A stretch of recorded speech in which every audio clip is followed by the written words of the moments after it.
আসসালামু আলাইকুম। সুপ্রিয় অষ্টম শ্রেণীর শিক্ষার্থীরা, আজকের এই ভিডিওতে আমরা দেখব তোমাদের অষ্টম শ্রেণীর ইংরেজি প্রথম পত্র যে তোমাদের অর্ধবার্ষিক পরীক্ষাটি হবে সেই নমুনা প্রশ্নটি কীরকম থাকবে এবং যে তোমাদের যে সুপার সাজেশনটি দেখব পরীক্ষার মধ্যে কমন উপযোগী যে প্রশ্নগুলো আসতে পারে সেই বিষয়গুলো আমরা দেখব। প্রথমেই তোমাদের দেখে নেব আমরা যে তোমাদের এই পরীক্ষাটি হবে যে 100 মার্কের পরীক্ষাটি হবে।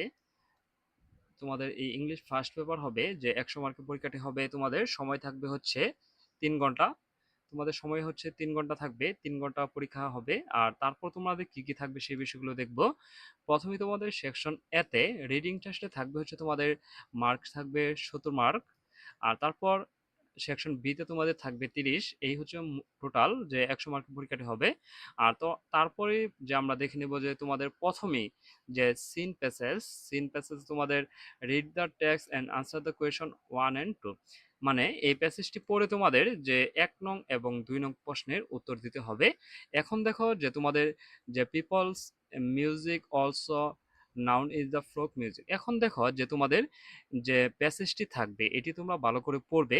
এখান থেকে তোমাদের যে 60টি যে তোমাদের বহু নির্বাচনী নৈবিত্তিক প্রশ্ন থাকবে, এখান থেকে তোমরা এই প্রশ্নগুলো লিখবে।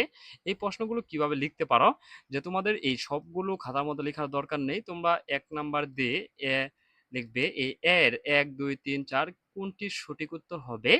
দেখো পপ মিউজিক যদি সত্যি হয় তাহলে তোমরা এই 4 লিখে এ লিখে 4 লিখে এ পপ মিউজিক এভাবে লিখে ফেলবে। আর তারপর বি লিখে তোমাদের যেটি আনসার সঠিক হয় সেটি লিখবে। এভাবে তোমরা লিখবে। আর তারপর হচ্ছে তোমাদের দ্বিতীয় নাম্বারে তোমাদের যে answer the question following answer the following question from your reading and about test. এখন তোমরা এই প্রশ্নগুলোর যে শর্ট করে উত্তর দিবে, ভাবে যে সংক্ষিপ্ত করে যে উত্তরগুলো দিবে। What is the flock music. এখন দেখো এই মিউজিকটা কি।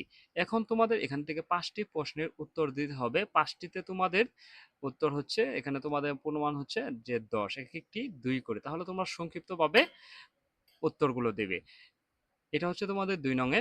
আর তারপর হচ্ছে 3 নম্বরে থাকবে হচ্ছে তোমাদের যে সিনথেসিস মার্ক 10।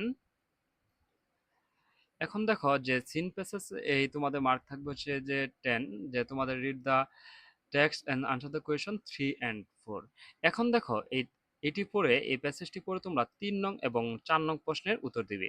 এখন দেখো যে এম এস রেহানা, যে তারপরে student 1, M S Rehana student 2, মানে রেহানা স্টুডেন্ট 1 এবং স্টুডেন্ট 2 3 জনের এখানে কথোপকথন হয়েছে। এখানে টোটাল যে 3 জনের সাথে কথোপকথন হয়েছে এগুলো তোমরা একটু পড়বে।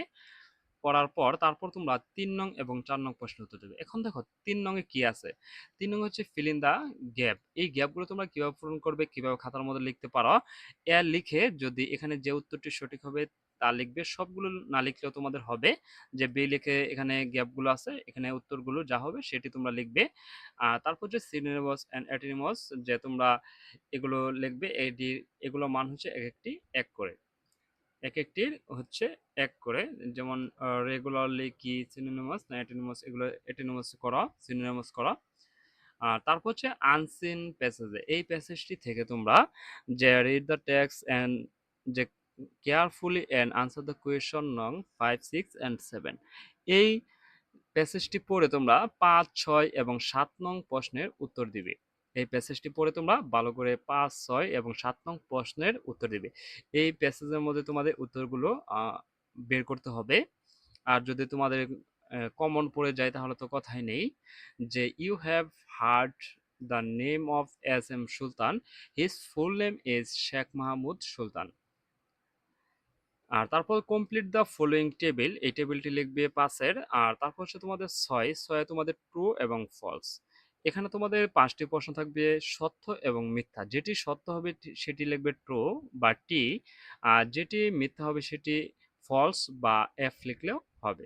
আর তারপর তোমরা লিখতে পারো যে summarise the above text with your one word.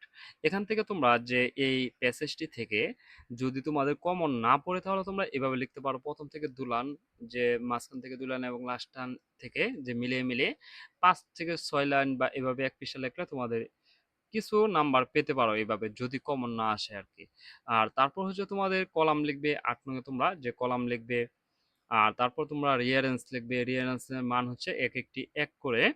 আর তারপর তোমরা আনসার দ্য ফলোয়িং, এটি তোমরা আনসারটি একটু বড় করে দিবে, এক একটি মান হচ্ছে 2 করে, 5টি দিবে 10। আর তারপর তোমাদের পার্ট বি থেকে থাকবে হচ্ছে 30 নাম্বার। এই 30 নাম্বারের মধ্যে তোমাদের কি কি থাকতে পারে, প্রথমেই তোমাদের স্টোরি থাকবে, তারপর হচ্ছে তোমাদের যে প্যারাগ্রাফ থাকবে, তারপর তোমাদের ডায়লগ। এখানে তোমাদের 2টি বা 3টি যে ডায়লগ থাকবে, আর প্যারাগ্রাফ 2টি বা 3টি দেওয়া থাকবে, যে কোনো তোমাদের একটি লিখতে হবে। স্টোরি দেওয়া থাকবে 2টি বা 3টি, যে কোনো তোমাদের একটি লিখতে হবে। এটি তোমাদের একটি নমুনা প্রশ্ন দেখে নিলাম, আরো দু একটি তোমাদের নমুনা প্রশ্নগুলো দেখে নেই, যে এখান থেকে এগুলো তোমরা পড়তে পারো। বাংলাদেশ ইজ হোম টু মোর দেন, এগুলো পড়তে পারো। আর তারপর হচ্ছে যে প্রশ্নগুলো, ভিডিওটি পজ করে আমি তোমাদের স্লোলি স্ক্রল করতেছি, তোমরা ভিডিওটি পজ করে এগুলো দেখে নিতে পারো। যে আনসিন প্যাসেজ জন্য এটি পড়তে পারো, কাজী নজরুল ইসলাম, এই প্যাসেজটি পড়তে পারো, এটি বেশ কমন উপযোগী, যে কাজী নজরুল ইসলাম। আর তারপর হচ্ছে যে রিড দ্য টেক্সট, এই প্যাসেজটি পড়তে পারো। আর কতগুলো তোমাদের যে ডায়লগ এন্ড স্টোরি যে প্যারাগ্রাফগুলো দেখি, যে সেগুলো থেকে তোমরা যা যা পড়তে পারো।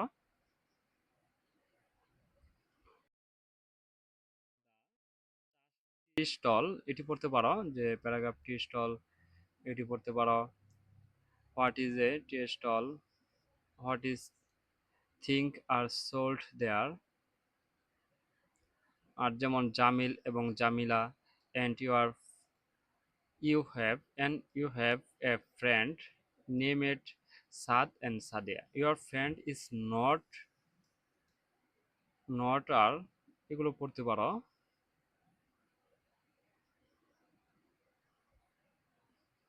ধন্যবাদ শিক্ষার্থীরা, আমরা তোমাদের অষ্টম শ্রেণী ইংরেজি প্রথম পত্র যে নমুনা প্রশ্নটি আছে সেটি আমরা দেখে নিলাম, যে তোমাদের পরীক্ষার মধ্যে কিভাবে আসতে পারে আর কি কি আসতে পারে সেই বিষয়গুলো আমরা দেখে নিলাম। তোমাদের অষ্টম শ্রেণী প্রত্যেকটি সাবজেক্টের নমুনা প্রশ্ন এবং সুপার সাজেশন আমাদের চ্যানেলে প্লে লিস্টে দেওয়া আছে, সেখান থেকে তোমরা দেখে নিতে পারো।